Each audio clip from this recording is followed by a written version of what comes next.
Hi, my name is Jesse Kinding. This is my Missing Boosters Club Funds, Module 16. Yeah, here we go.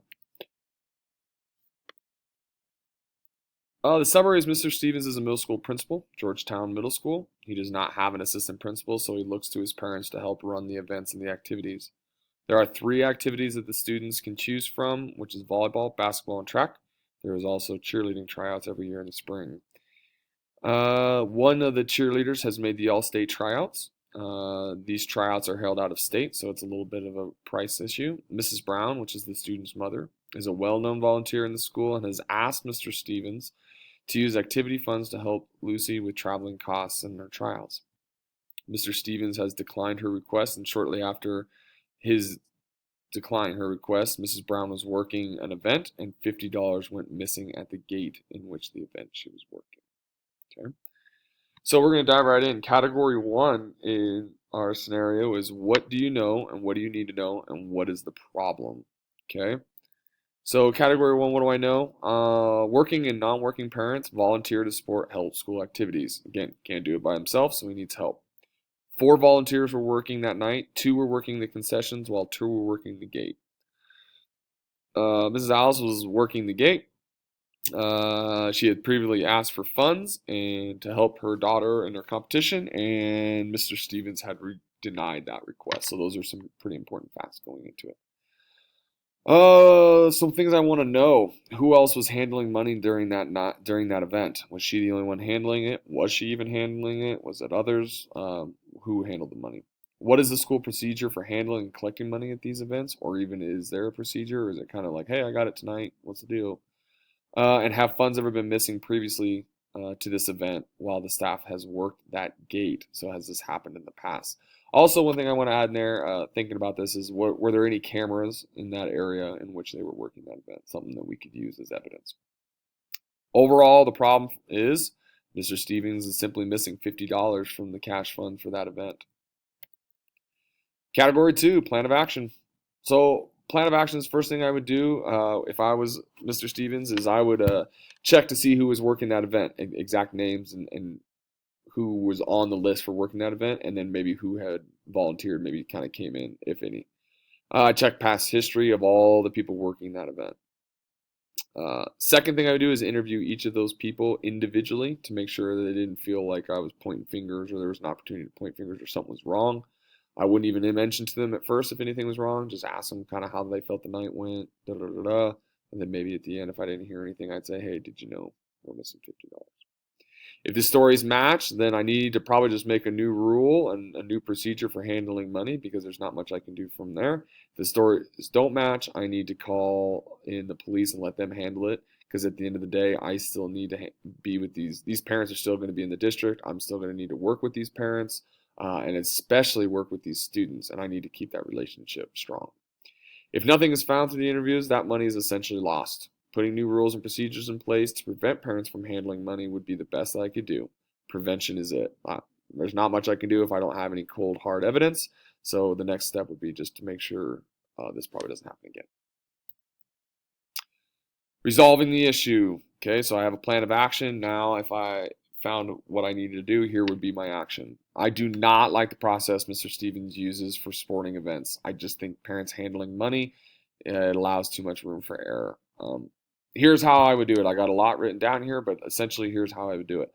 I would assign those 3 sports plus cheerleading to work specific events. Example, basketball would work volleyball events, track would work basketball events, volleyball would work track events, and then cheerleading we could get all the other events to make it so everyone's getting a piece of the pie.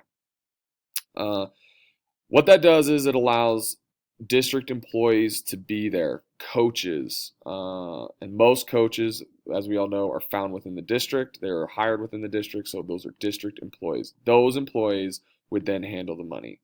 What that does then is it reduces the chance of people stealing their own funds. I mean, it's never not heard of, but it reduces the fact that a football coach is going to steal football funds. It eliminates the idea that a basketball coach would steal his own funds. I mean, they may still happen, but it does reduce the probability of that happening. They would still follow the same procedures as we talked about previously in classes about depositing and collecting and receipts and bookkeeper and all that stuff. What also would happen is those district employees would be the ones handling the money. One thing I like about this is it builds a staff. These procedures have the students' best interests in mind because funds are still being used to support those activities. They're just funding themselves. These funds are handled by the activity earning those funds. It allows for players, coaches, and parents to support each other by working each other's events. This builds a great community among staff, parents, and players. So everyone's helping each other out. They're all getting a piece of the pie. It's building an environment that supports each other even if you don't partake in that particular sport or event. So some things I was thinking about, debriefing the problem, some feelings. Mrs. Alice, right out of the gate, I felt like she took the money. Gut feeling.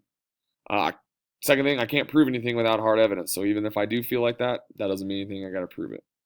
Third thing I need to make sure is I don't hurt, destroy any relationships with parties involved. Like I said earlier, I need to keep the students' best interests in mind as well as keeping and making sure I don't completely destroy the relationship with the parents. Thinking, oh man, how can I solve this quietly and quickly? It's only $50, so I don't need to be calling the news. I don't need to be bringing in 1,000 witnesses. How can I solve this quickly and quietly? Why would someone need or want this money? Was it stolen or was it not stolen? That's the big thing. Like, uh, if they stole this money because they needed gas, if they needed money because they couldn't feed their family, then that tells me we need to be helping out our community more than maybe we think we do. If our community is hurting that bad to steal school funds, then we need to be helping out our community. Third thing, if no parties are found guilty, how can I prevent this from happening again? And I think my procedure helps that. Valuing, what am I valuing? Oh, it's easy. I'm valuing the parent support, student participation, and protecting the not guilty parties. Parent support, I need them. I can't, Mr. Stevens can't get his job done. If I was Mr. Stevens, I couldn't get my job done without their help. I need my parent. I want my kids doing after school activities. I need them there. And then last thing is protecting the not guilty parties. If this money was stolen, how can I make sure that the people that are doing the right thing don't feel taken advantage of? What's still unresolved? Who stole the money? Did anyone steal the money or was it simply mishandled? And how can I assist Mrs. Brown in getting her daughter to the tryouts? How do I get there? How do I help her out? How can I get her there? I don't think he did necessarily the best job possible. I think there's still a way. So reflecting on Standard 8, I think Standard 8 is important. A part of what principals do is making sure they're always safe and learning is vital to making sure your school is running efficiently and its basic capability. You want your kids to come to school. You want them to feel safe. You want them to work hard while they're there. You want them to enjoy it. You want them to want to be there. And the only way to do that is by making them feel safe and cared for. So category 1, school leader promotes effective and efficient management of the school and of the district. Mrs. Steven, he's well liked throughout the school. He relies on parents to help run it, so he's being effective and efficient. He works well with the PTO because he knows he needs them, so he uses them well. And he has implemented procedures and safeguards when handling money and tracking that money. So it did state that he had a guard and he did do the right things while counting, and that's what caught the error. So he does have procedures in place. School leader promotes the social learning of every student. So here's what he did. George Washington Middle School provided 3 different types of sports, okay? And every student can partake in those sports. It is documented well that Mr. Stevens is well liked by the student body as well as parents and staff.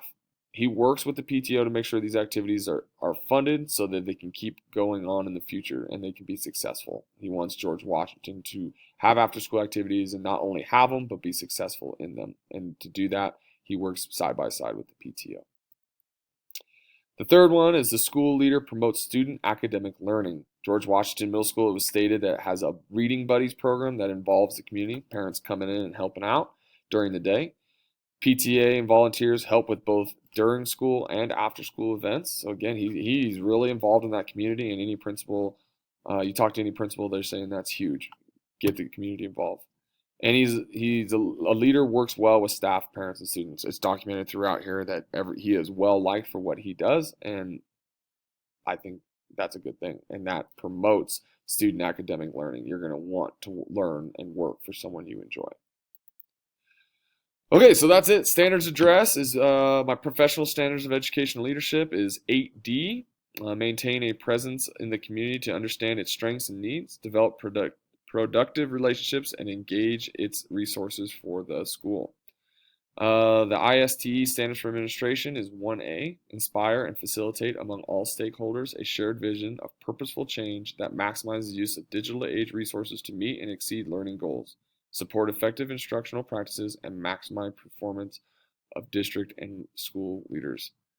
Thank you. I really enjoy these. These are where I think I learn the most out of them. You put me in a scenario and I work out that scenario, put myself in Mr. Stevenson's shoes, and I think, you know, I think this is where you really get to learn and you really get to brainstorm. I worked right by, asked a lot of questions to my principal, and at the end of the day, I think the this was handled the best that we can do. All right. Really enjoyed the class. Thank you all, and enjoy your Christmas break. I know I will. Thanks.